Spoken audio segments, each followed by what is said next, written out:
இந்த புறா தன்னோட உணவுக்காக மட்டும்தான் இங்கே வெயிட் பண்ணிகிட்ருக்கு.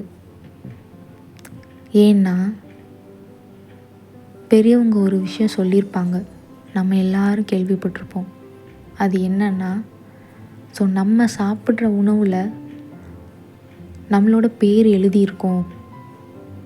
நம்மளோட பேர் எழுதின உணவு தான் நம்ம சாப்பிட்ற டைமுக்கு நம்மக்கிட்ட வரும் அப்படின்னு சொல்லி நம்ம பெரியவங்க சொல்லியிருக்காங்க. அந்த மாதிரி தான் இந்த புறா தன்னோட உணவுக்காக இங்கே வந்து வெயிட் பண்ணுது. ஆனாலும் அதுக்குள்ளே ஒரு பயம் இருக்கும். என்னென்னா, அது தன்னோட உணவுக்காக மட்டும்தான் வெயிட் பண்ணுது. ஆனாலும் தெரியாதவங்கள பார்க்கும்போது கண்டிப்பாக அதுக்கு பயம் இருக்கும். நம்மளை துன்புறுத்திடுவாங்களோ இல்லை பிடிச்சிருவாங்களோ அப்படின்னு அது கண்டிப்பாக பயம் இருக்கும். அதே மாதிரி தான் நம்ம லைஃப்பில் புதுசாக ஒரு தேர்ட் பர்சன் என்ட்ரி ஆகுறாங்க அப்படின்னா ஃபஸ்ட்டு அவங்கள யாருமே நம்பக்கூடாது.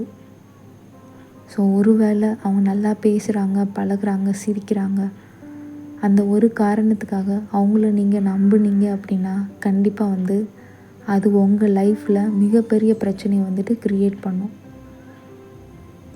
புதுசாக யார் வந்தாலும் தெரியாதவங்கக்கிட்ட பழகும்போது நம்ம ஃபஸ்ட்டு பார்த்து தான் பழகணும்.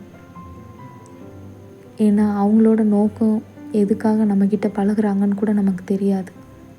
அப்படி இருக்கிற டைமில் நம்ம ரொம்ப கேர்ஃபுல்லாக தான் பழகணும். அப்படி கேர்ஃபுல்லாக இருந்தால் மட்டும்தான் நம்ம லைஃப்பில் தேவையில்லாத பிரச்சனைகள் வந்துட்டு இல்லாமல் இருக்கும்.